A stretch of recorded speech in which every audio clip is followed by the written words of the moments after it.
Hello, everyone, and welcome to this edition of ESH News. And we have with us, we got Sven from the UK. And how are you, Sven?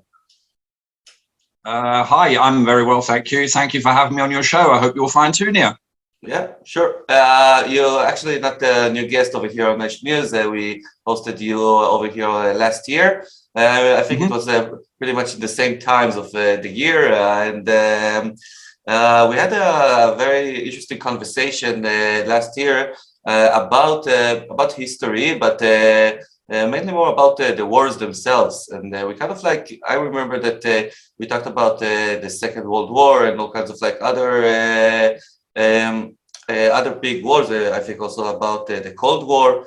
And we kind of like came to the conclusion that there is lots of research that needed to be done in this field, and we have a war today, which is kind of like relevant.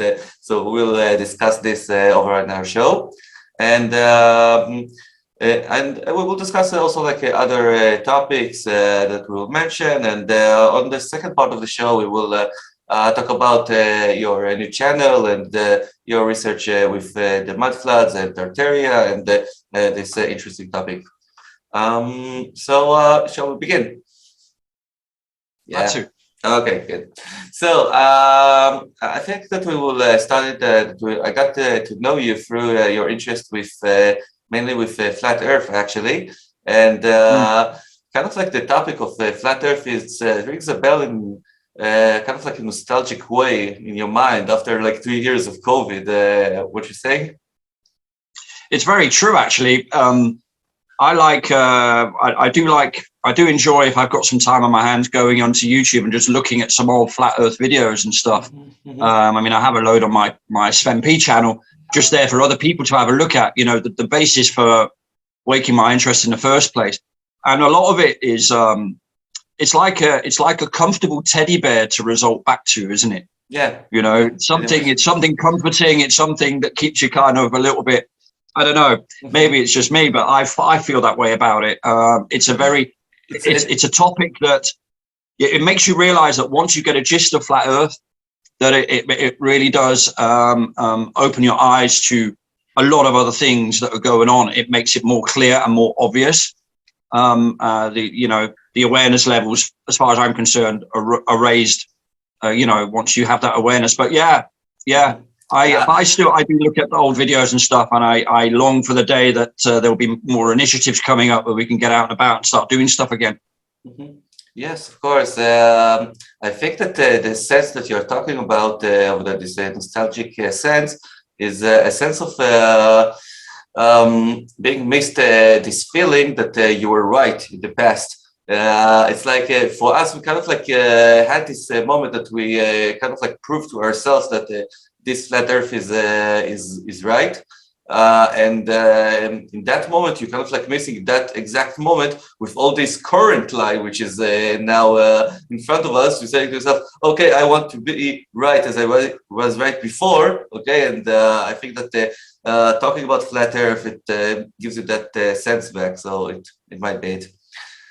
Yeah, well, I mean, it's the size of the lie that's the giveaway, right? So the size of that lie, the ultimate lie, which is, the world in which we live. If you can be lied to about that and yet live in it and not notice, then it shows you the depths of the deceit that we are dealing with.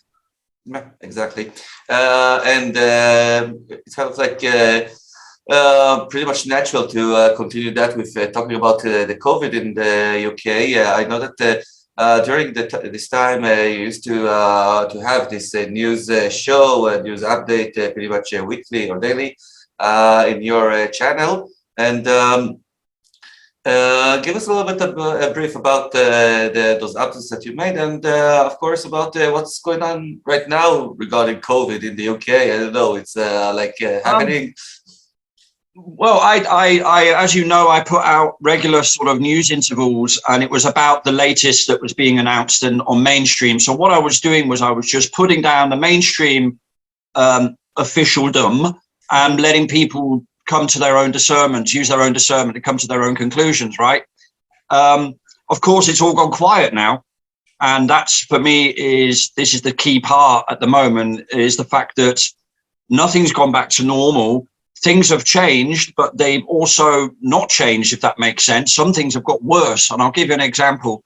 I mentioned in one of my recent videos that the National Health Service has revoked its mandate on staff to get jabbed, basically, in order to keep their jobs, right? Originally, the mandate was going to happen in January. Then they extended it to March. Well, now the NHS have decided, or the Ministry for Health, whoever they are, have decided that the mandate has been revoked, which means staff now no longer have to get an injection to work for the NHS.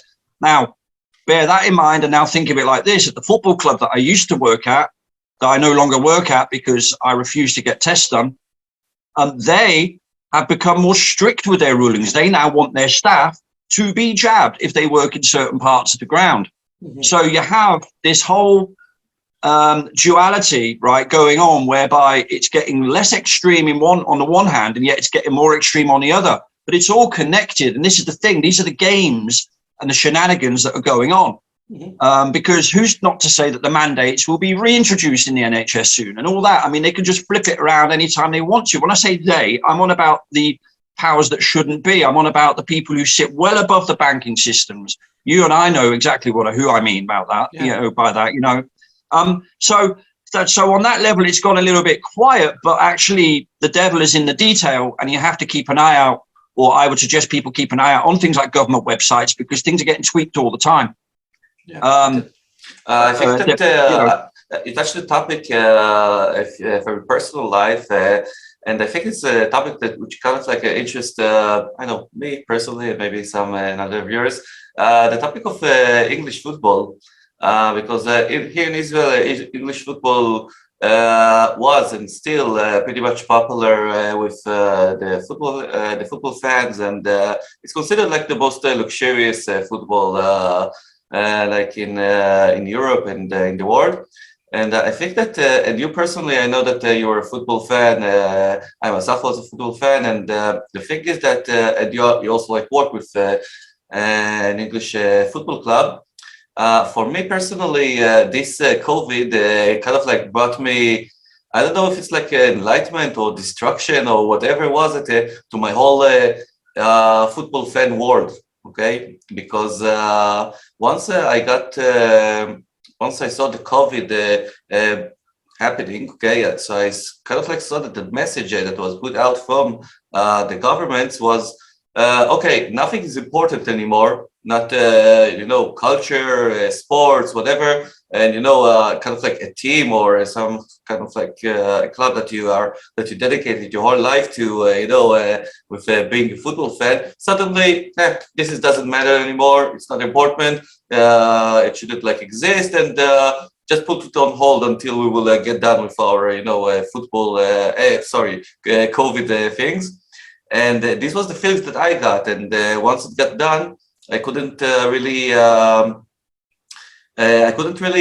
stand, just watching a football match and pretend that this is, just that it doesn't really touch with all kinds of like, agendas that come from politics. And for me, it was that feeling. And on top of that, later on this year, it kind of like depended the entrance into football stadiums with getting jabbed.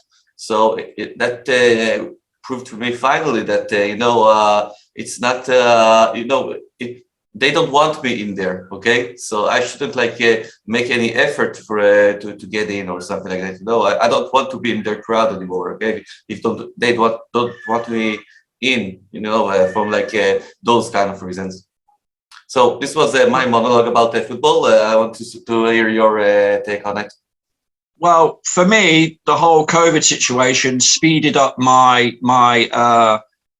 disinterest in football. I've got less and less interested in it, if I'm totally honest. I guess that part of that is part of the, what we would call an awakening process, I suppose. But I've gone off it in general. The thing that happened to me at work, losing my job, I suppose, speeded that process up. But even just my general interest in my boyhood football club that I used to follow as a kid, I don't follow that anymore. I don't follow the national team much anymore if they play football. All that sort of interest that I used to have in it has dissipated, because at the end of the day, it's all one big corporate business. That's it. It sounds really harsh, and it sounds really sort of bar humbug and old grumpy old man kind of thing, but it's true. It's true. All they want is your money, and it's as simple as that. And so I'm quite glad that I don't work at the football club anymore, because I have no longer any connection to that sort of enterprise that seeks to pull money out of people's pockets and lying to them in the process. And when I say lying, things like telling people or giving kids the impression that the footballers at the club really care, that they really love the club like you do as a supporter. No, they don't. No, they don't. They come in to earn lots and lots of money at the high end of the football pyramid, and then they cash in, and then they stay in that line of work and work as a pundit, or they work in television, or whatever they do. And that's how it works. It's a sport for the very, very rich and wealthy, and the fans and the supporters are just a mere backdrop. And that's the way it is, and that's the conclusion. I kind of knew that anyway, but it hit home to me really, really hard over the last year or two. So I kind of lost a lot of interest in it. Yeah, we're pretty much on the same page on that one. Went through the same processes. Anyways, not just because my football team is rubbish, because that's also a reason to lose interest. That's another story. Yeah, no, usually like your level of the football team is kind of like coordinate itself to the reality. The reality is rubbish, so also your football team usually is rubbish. Yeah, absolutely. That's what I'll say as well. Yeah, good point. Okay, cool. Anyway, I want to continue on to this to the main topic that we want to talk about, and this is the one that started off about a month ago, and between Russia and Ukraine, at least by what we're seeing over the mainstream television, and I want to start this talk with the wonder magic that happened, at least over here in Israel, that in one sudden day they stopped talking about the COVID, and poof, we have war, and this is all we have. And this is kind of like it put the COVID thing on hold. It put it like on hold. Everyone like were in some kind of like process. Yeah, it might be good, it might be not good, whatever. And suddenly, no, there is war. We should like deal with that anymore. And that just shows you the amazing theater that those people are like presenting us all the time. That they just can push this button or whatever button and operate the next agenda. So, what was your impression with the beginning of all it? Very difficult not to get extremely cynical immediately, right? At the end of the day, it's a bit like the war on terror. Remember when that suddenly disappeared? These stories get rolled out all the time. I'm not suggesting for one moment that nobody is getting hurt somewhere. But what I am suggesting, based on my knowledge and based on my experience of being there when Russia attacked Georgia in 2008, for example, I was in Georgia when that happened. And the irony of it is that when you're actually in the country where this is supposed to be happening, you're not getting any information from your own media. So when we were in Georgia, for example, the information I was getting about what was happening to us in that country, we were getting from Western press. So you have to think about that for 1 second, right? So when they talk about so for example, in 2008, my wife at the time and her cousin, the three of us had to flee Georgia because we were under attack by the Russians. And it took us about 3.5 days to get back to Germany altogether, right? That was from Georgia. But the point I'm making is we never saw any fighting. That was the narrative we were given, and we were encouraged to leave the country. Now, is that feeding just a narrative? Was there really something going on the ground? Well, I didn't see anything personally going on the ground. I heard noises, but I mean, what does that even mean? You hear noises. I mean, you can live in a military area where they do training and you'll hear noises, right? So that doesn't prove anything. And all that sort of stuff. So the point I'm making is, you know, even the people in the area depend on Western press for their news. Yet it's supposed to be happening to them on their doorstep. And I would query that and question that immediately, because I never saw any fighting when I was there in Georgia in 2008. Don't forget, this happened in Ukraine as well in 2014. Mm-hmm. And we've had, you know, we had the problems with the Crimea and all that sort of stuff that go back, if you're to believe the history books, right back to the Victorian days of the British Empire. You know, you had the Crimean War where the Brits were fighting them, and then they were fighting them, and whatever else, whoever else was fighting who. Mm-hmm. It's a region that has been kept simmering on purpose. You need those regions. It fills the gaps in the headlines. It keeps the people distracted, and it creates an opportunity to also introduce more rigorous laws and rules, because they'll blame it on mass immigration suddenly and refugees and countries not being able to cope. I'll give an example. The Republic of Ireland allegedly managed to double its refugee intake in one day, from 100,000 Ukrainians to 200,000 Ukrainians in a day. Well, let me ask you one question. Look at the map of Europe, mm-hmm. and then tell me how you get from the Ukraine to Ireland with no money, and you don't speak all the different languages you need to learn to travel through Europe. And the reason why I'm saying this is because I've done it with my wife and her cousin at the time, and we had 5 languages between us. The 3 of us spoke 5 different languages, and we struggled. So how do these people manage it? It is impossible. And because I've experienced it myself, I know it's impossible. It's nonsense. Now, whether there's something happening somewhere in some sort of hotspot, don't know is the answer to that. I don't know.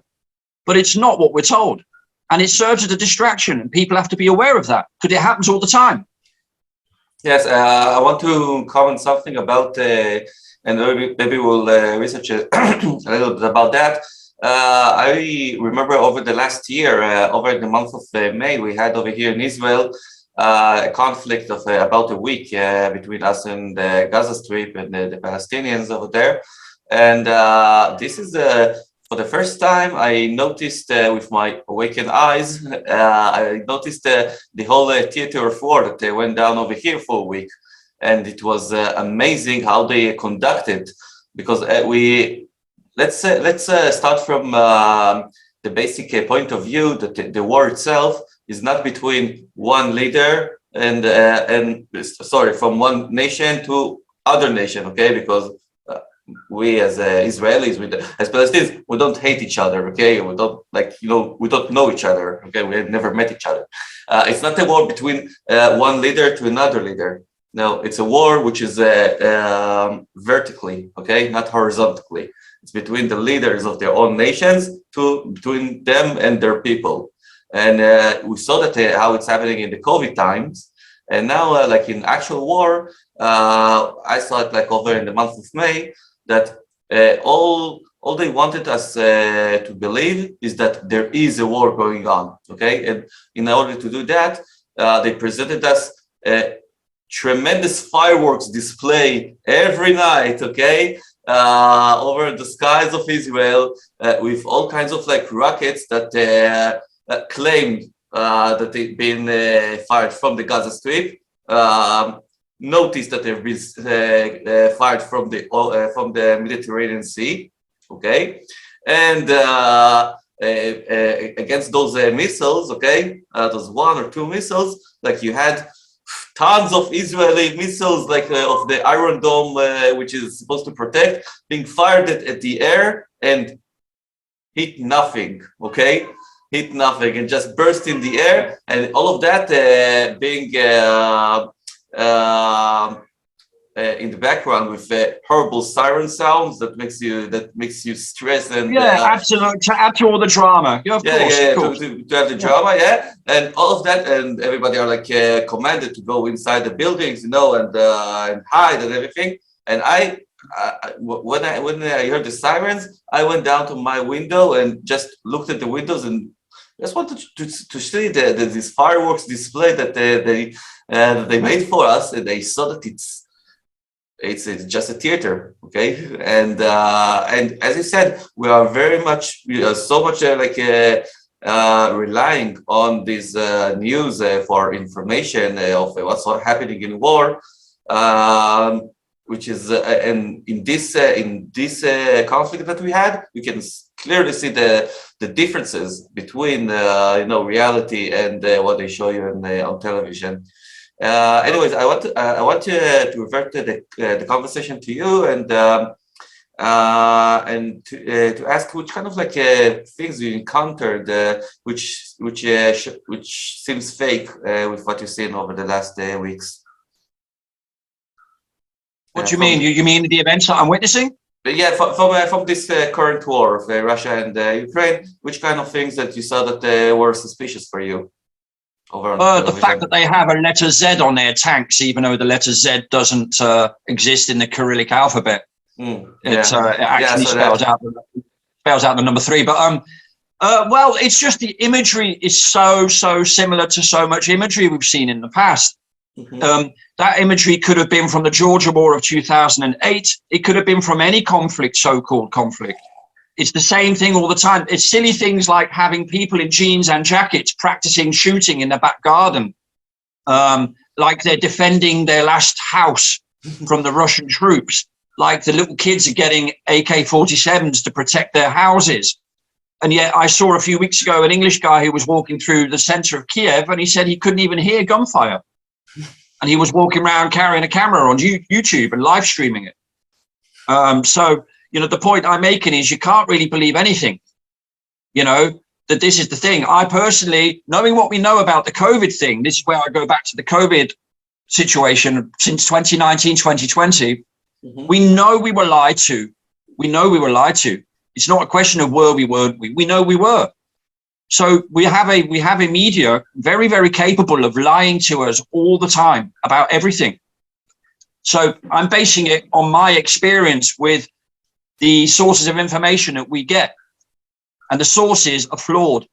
They are stacked against us. They are handled. And we know that. And so that's where I base my evidence on. I can't base my evidence on the pictures I see, because they could be green screened. They could be taken in practice areas in the woodlands of Poland, or God knows where. Oh, you don't know. And just because somebody's speaking in the background. Yeah, I saw a very funny thing that you say, not funny, you see a wrecked city, really ashes and everything, and they say, it's pictures from the Ukraine, and then you see the explosion that was here in Beirut, next to us, about 2 years ago. That was there was an explosion over there that kind of destroyed half of the city. So you're saying it's the same footage exactly, okay? The same footage of the wrecked city. So you can't really believe what's going on or not. And if we're so if we know that there is a lie over there, so we kind of starting to ask ourselves, what is the truth, which is underneath it? So it's always not always, but there's a way in wars that is showing you one war over here. Hey, look at that, and some other war happens in the other side. Okay, that you will not observe it. So I want to hear your opinion on it, and what are the real players in this war, and what do you think is really happening? What I think is really happening is I think they're just upkeeping a narrative of problems in that region. I think they're doing it for various reasons. First of all, to manipulate the oil prices. Secondly, to geopolitically get into people's heads that Russia remains the bad guy. Because in our narrative that we always get served to us by our Masonic masters, the narrative has to have a bad guy. Has to. Right? And the bad guy in this one is Putin. And Putin quite gladly plays the bad guy. He's okay with that. He's cool. He's cool in the gang. He doesn't mind, right? That's his situation. That's the job he's been given. You know, we have a guy who's, you know, he's supposed to play a clown. He does it perfectly. You have your guy. Everybody has their guy, right? Yeah. And so Putin is their guy. And that is how it's remained now for 14, 15, 16 years. We all know about that, you know, we know he's a high-ranking Mason. We know he has to be, because otherwise he wouldn't be allowed to carry out the role he carries out. They are handled. So we have to know that. Once we understand that, then what's really going on in terms of rituals, perhaps, or ritualistic backgrounds involving numerology and symbology and goodness knows what else, I have no idea, because I'm not an insider. So I don't know. But it's certainly to upkeep certain narratives, keep people in a state of fear, keep people hooked into their multimedia, etc., etc., etc. And you have a few little bonuses along the way, like raising petrol prices, raising energy costs, etc., etc., and forming your perception of Russians and forming your perception of Ukrainians and all that sort of stuff as well. There's lots of little side effects. Yeah. And of course, there's like global warming. Indeed, Nia. Yeah. Indeed. Yes, there is. Yeah. Yes. Anyways, if we talked a little bit about, I know the measures that that governments are taking to show you that there really means business in that aspect. During this war, I kind of like encountered the story of Roman Abramovich, that here in Israel, we know him. He's Jewish and he's like contributing lots of money over here in Israel. And he's the head of Chelsea Football Club. We mentioned football before. And what I heard is that he's been ordered to have like a sanction because of his support. Okay, or correct me if I'm wrong. And I wanted to give a little bit of details about this thing, and what do you think that this story means about about the way that governments acts nowadays? You know. Well, I think first of all, he's not the only one who got sanctions. There's another guy called Alizmir Ustinov, who is a majority shareholder at Everton Football Club. He's the right-hand man of a guy called Farhad Moshiri, who's an Iranian businessman, an accountant, a multi-billionaire. Usmanov, he owns USM Finch Farm, which is a training complex. He's also a so-called oligarch, just like Monsieur Abramovich, who came in back in 2015, I think it was, or something like 2005, I think, or something like that, or maybe earlier, I can't remember now. And basically bought the club and propelled Chelsea Football Club into a European powerhouse, but all under the push of financial and economic assistance, of course, right?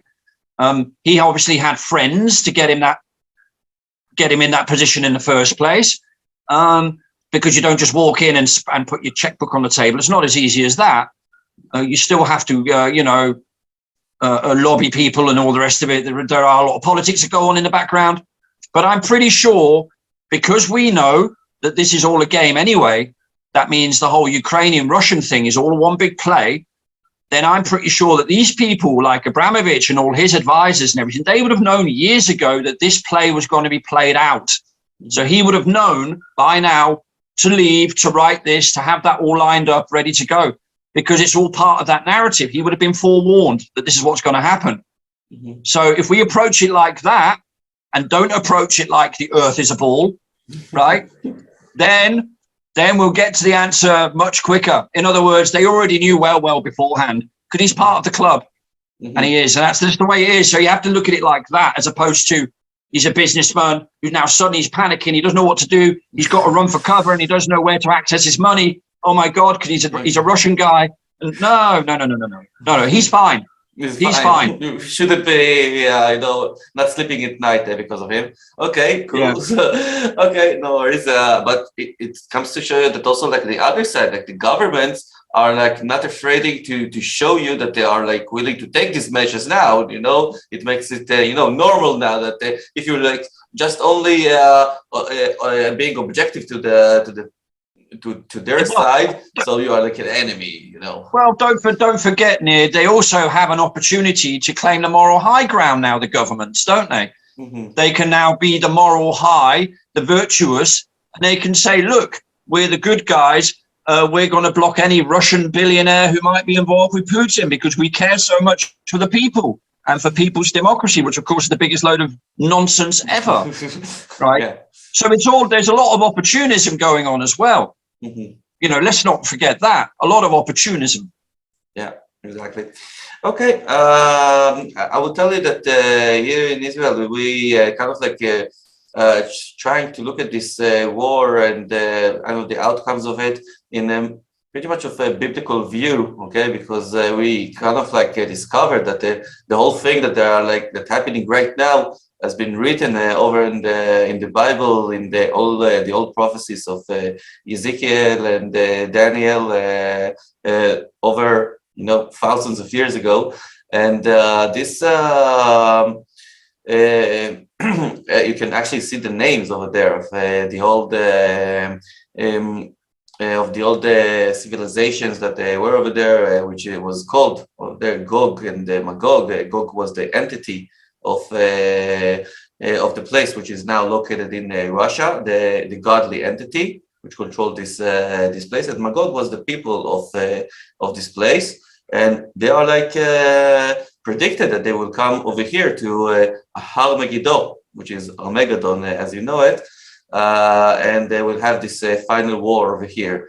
And I think that what we've seen in the last few weeks is that Israel is pushing herself very, very harshly and according to a very script scenario into this conflict by suggesting to negotiate between the sides. And now this week we had the Ukrainian Prime Minister coming over in a Zoom call to the parliament and starts shouting on them that they will come to help us because started reminding the Holocaust and things like that. The narrative goes like that Israel, this country that always small and gets in your way, she will be in on it somehow, and she will bring with some kind of unexplained destiny the war over here to this land. This is according to biblical prophecies. As we see it by the moment, it happens pretty much the same. So who knows, but it will be interesting because no matter what happens, we got like a front row seat to this end of days theater that they're going to arrange for us, and we just need to relax and watch it freely and chilled. Anyway, Sven, I think I'm going to take a short break, okay? And then we're going to get back to the second segment of this show and talk about interesting ancient stuff. Okay. Cool. Bye-bye.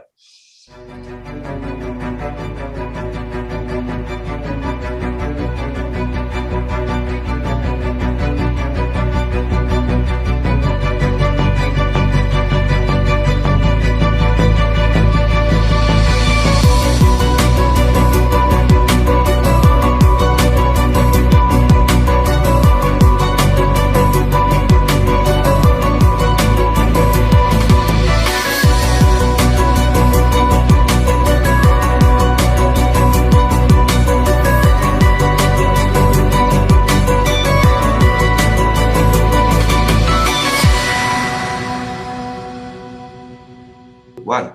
Hey, hello.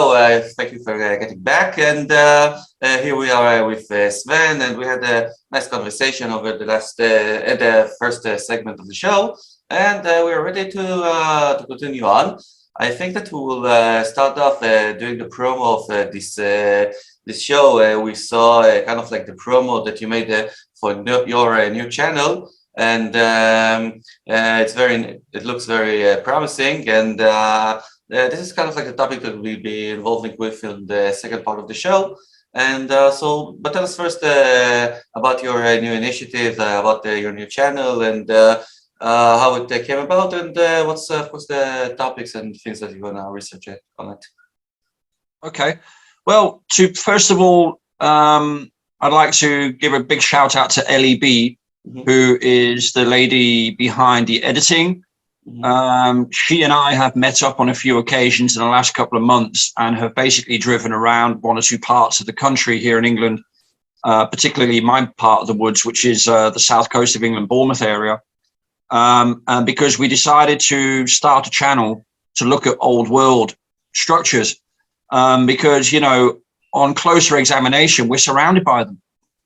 And she made a really, really good point in a video that we once did together a few weeks ago, where she said, this is about the lie itself.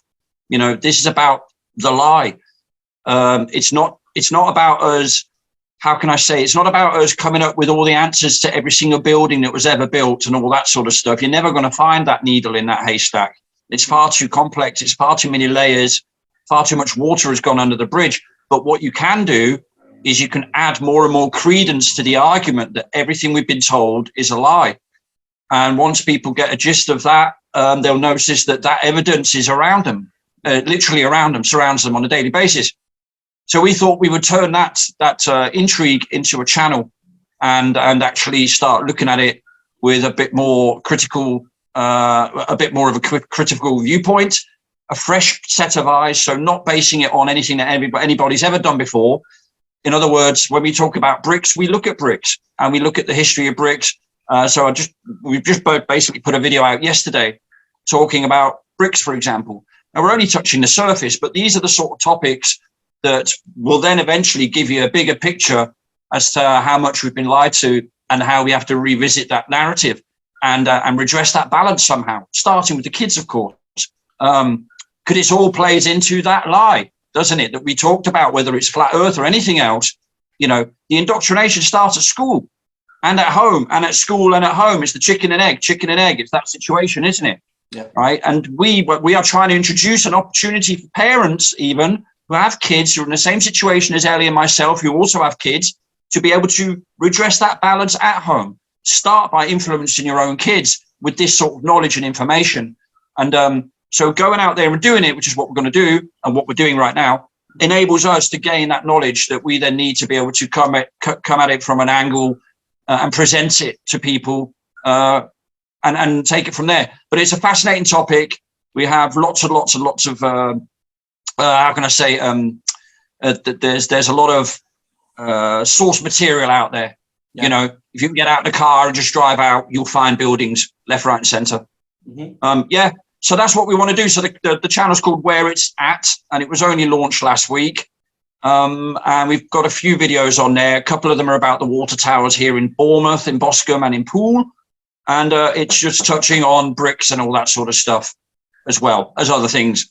You mentioned earlier about that we've been lied in history. I think that people, over the last few years, they've been awakened to all kinds of fields of life, and they think that they've been lied over about their health, about the place that they live, and so it's not very surprising, that they've been lied also about history itself. Okay, because it shouldn't be surprising. And tell me for yourself, how do you do your research on it, and what kind of theory or what kind of alternative narrative it's supposed to reveal in this process that you're doing? Well, what we do is we don't look at the official narrative at all for a kickoff in that sense. In terms of the explanation that we seek for the buildings that we look at, what we do is we look at general topics. We look at things like, I'll give you an example, bricks. Yeah. Bricks is a big topic. Bricks it's a household word. We all know about bricks, so we think. But then we all know about the globe Earth, and we all know we've landed on the moon, don't we? And we all know there's a Hubble telescope, right? Yeah. We know so much, yet we know nothing. That's the point about all of this. Because when you do look at things like bricks, for example, bricks were not mass produced until 1885 in this country. 1885. So any buildings, the aqueducts, viaducts, all these massive tunnels, bridges, whatever, they were all supposed to be built in the 1500s, 1400s. The cathedrals built in 11 something or 750 or whatever. Well, how? How did you do that? Because, according to the official stories, and we looked at different sources, bricks used to be handmade on site, but you still had to quarry the clay. So you had to get the material from the riverbed, You have to transport it. You have to dig it out. And there's so much to it, right? And before you know it, the official story falls apart very quickly. So when you look at, for example, a water tower that we have here in the UK, we have a lot of them, they're made of bricks. You would never build a water tower made of bricks. Why would you do that to contain water? It wouldn't make sense. Yeah. And then when you take a closer look, it would have been impossible to build those water towers with those bricks because they weren't mass produced then. So who built that? So clearly you're identifying a flaw in the narrative. You're identifying a lie in the history. Now, what the lie actually is, who perpetrated it, why, and all that, don't know. That's where the research hopefully will take us. But we start by looking at buildings. We start by also trying to apply for planning information, so blueprints, anything that you can get from the town hall that might indicate planning drawings, for example, because there must be paperwork that was submitted to authorities back in the time before they built all these buildings, all these things. And we do have friends who have applied and asked for freedom of information requests, and they've been turned down, for example. Although there's one friend of mine who I think applied to 5 different parishes, churches, to get their original plans. None of them could supply him with the building plans for any of the buildings that he asked for. None of them. So it shows you that it's all a lie, which is, of course, we're not surprised, right? But yeah. I mean, but once you actually see it for your own eyes and go, well, actually, yeah, it's a lie. It's. I think that some of the things that you are talking about comes to indicate some kind of like a big lie or big gap of years that was missed during history by what makes sense. And if you look at the Gregorian calendar, and besides that, it has to do the whole topic of mud floods that people are not really, I think here in Israel at least, they're not really familiar all the way. I will admit that I'm not familiar all the way. But tell us a little bit what are those mud floods and how they can distort our sense of history with those resets. Well, that's a very good point. When we talk about calendars and history and timelines, I personally think, judging by what we found out up to now, that civilization as we know it only goes back 200 or so years. So I would say to the beginning of the 19th century, because that is when it all starts happening. So we're talking industrial revolution, you're talking photography, you're talking all these key things that happen for the civilization to move forward into what we know of it is today, right? Yeah. Because I'll ask you this one question. What was the human race doing for thousands of years up until 1820? Nothing. What were they doing? Just sitting around all day, just peeling potatoes? What were they doing all day? And then suddenly the human race wakes up and says, oh my God, let's build trains, let's develop steam technology, let's develop hydraulic cranes, let's develop this, let's develop that, let's develop a railway network, blah, blah, blah. Everything else, all of a sudden, all kicks in the 19th century with the birth of the Industrial Revolution, which is the narrative. And when you look at when all the world's fairs happen, the exhibitions in San Francisco and in Salt Lake City, Germany, yeah. For example, Crystal Palace, for example, White City and all that sort of stuff, right? It all falls in line with the mid-19th century, the very time that bricks allegedly were starting to be mass produced. You know, the Empire State Building was supposed to have been built by 10 million bricks. How? How? Please explain that. Show me the construction photographs. No, there are no construction photographs. There are no construction photographs of the British Parliament building being built. There are no construction photographs of any of these ginormous works of construction that were supposed to be the centerpiece of whatever empire was in charge at the time, the Brits, who, whatever, right? And there are no photographic evidence of these things being constructed. Reminds us something. Yeah, reminds us something again, right? Right. Yeah. It reminds us of something. And it's, do you notice the pattern? The pattern is always the same. And the official story is always a fire, some sort of restoration. You know, like London, the city of London, allegedly in 1666, interesting date, there was a great fire. Yeah. Oh, you know, crazy to think that then from that date on, everything changed. It's just all nonsense because we can't verify it anyway. It's impossible to verify. 1666 was also like the date that supposedly Isaac Newton got his idea about the gravity with this apple thing over his Oh, I'm sure it was. Yeah. Isaac Newton. Yeah. I mean, you know, it's just all nonsense, really, when you look at it. But yeah, there are some key dates there, and the 19th century, especially the beginning of the 19th century, seems to be key in all of this. I've said this before. If you look at the world population up until the year 1900 was supposed to be 1 billion people. It's now 2022, and we're supposed to be up to nearly 8 billion. So in a space of 122 years, the human race did a lot of rock and roll, and suddenly we're up to 8 billion people. Now, what were they doing all those thousands of years beforehand? And the thing is, I have people say to me, well, transport, suddenly there were aeroplanes and trains. Well, people didn't just suddenly travel around the world forming families. That's not what they did. They still had to go to work or do their thing, work on the farm or whatever they were doing in 1830 or whatever, or in 1920. What were people doing all day? And so, you know, the narrative doesn't fit at all. Okay, yeah, I can see that you're taking this topic here very emotionally and rightfully so. But you know why? Because we should all be taking it very, very personally that we've been lied to such a great extent, and this is the point. That's the angle, right? It's a combination of frustration, but also intrigue and curiosity as to what is really going on there. Because it's stuff we don't look at closely. Until we do, we don't realize. It's like the globe Earth, isn't it? People accept it. Yeah, you know, I guess it reminds me, I guess, the way that I'm feeling about the media, because I went over to learn the media, and then after I learned it for like 3 years in college, I told myself, no, I'm never going to be involved with this mainstream media and everything. And after and the day they discovered me, this thing with flat Earth, they told me, "Oh, haven't you noticed that they're showing you cartoons of over there in space for like 15 years? That you're watching this." I used to follow those Discovery Channels shows, and so someone told me, haven't you noticed that they're showing you cartoons? And I couldn't, like, at first I couldn't let my ego accept this, okay, that I wasted my time watching these cartoons, okay, when it's not real.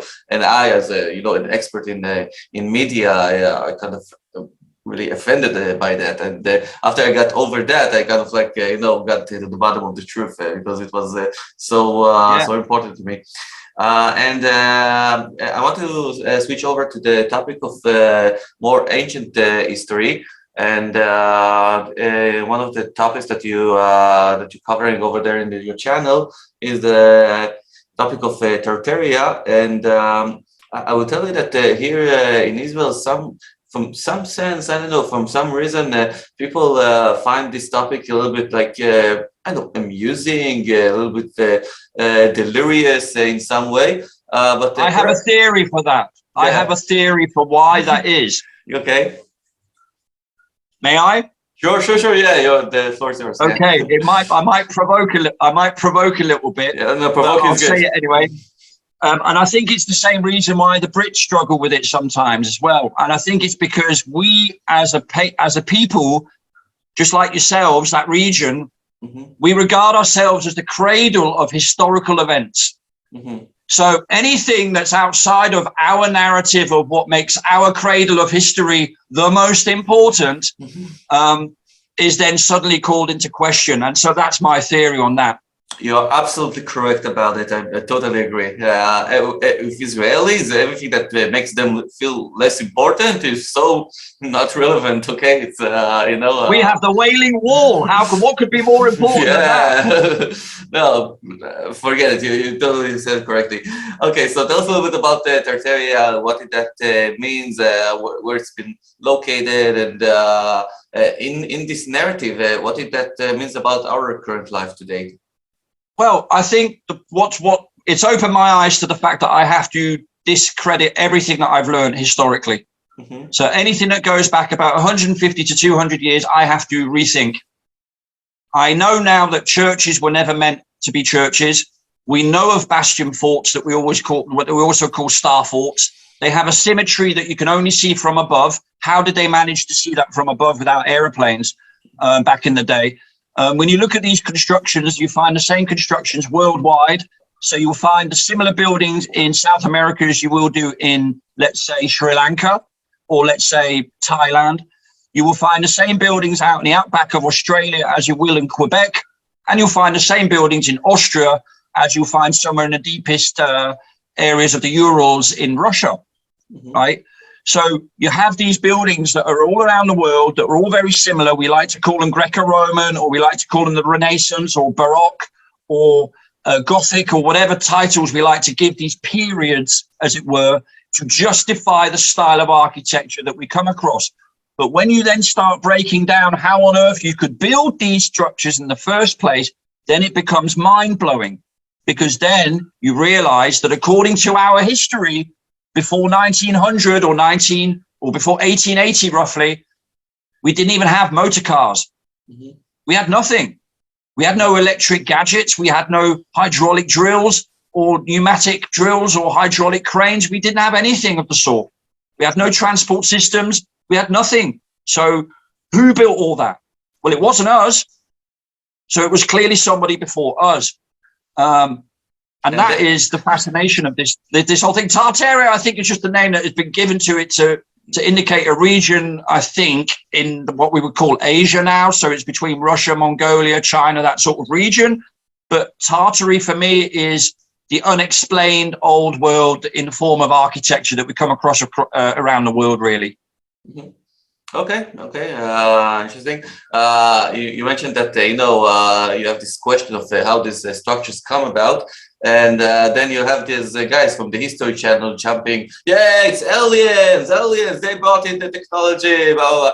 And the thing is that with that show specifically, I got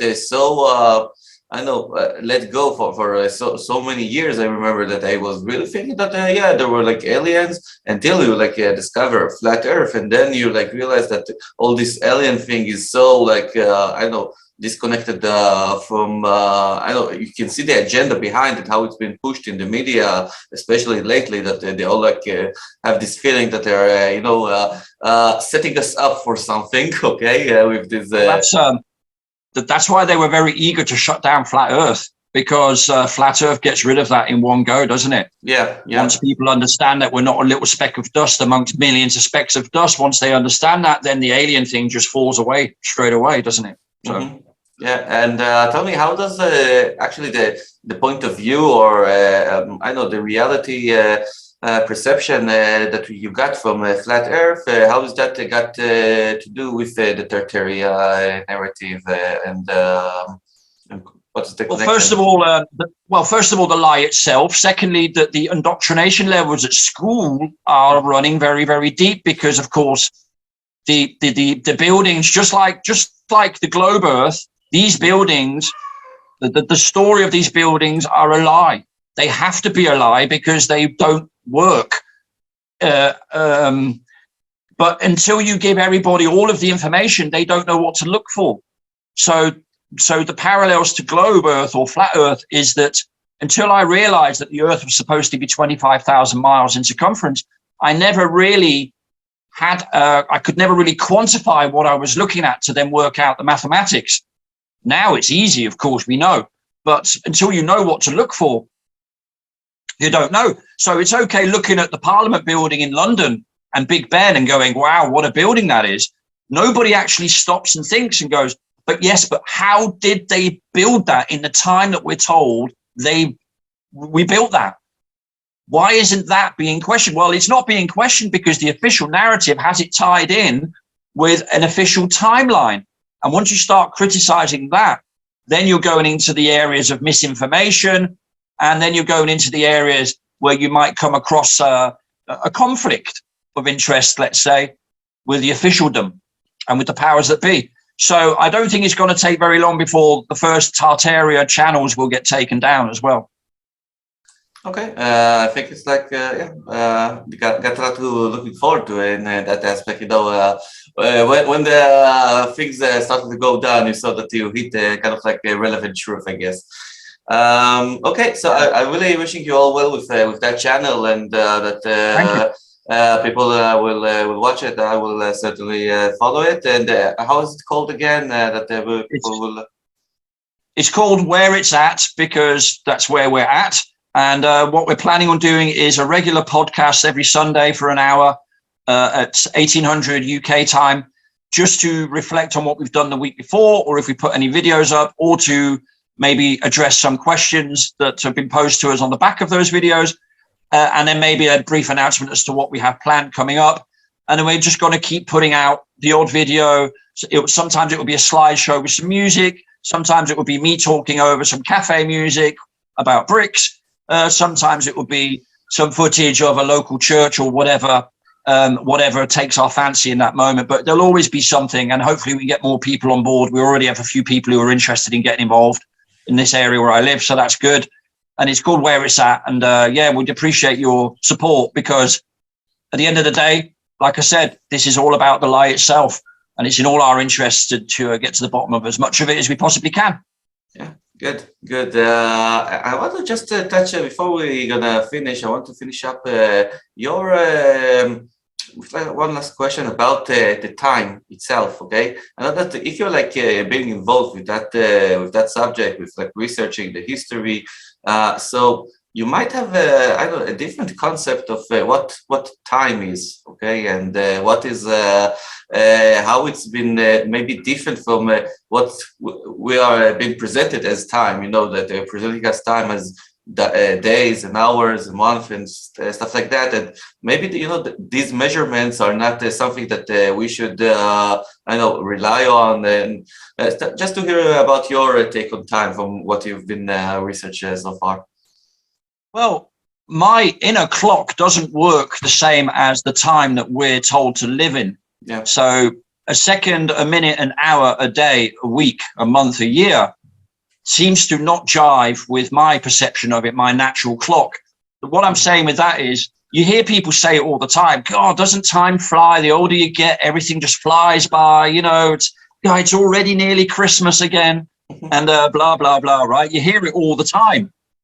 But I think on closer observation, we notice that there is a lack of sync between the timekeeping mechanism that we use and our natural time that we have, that we are working on.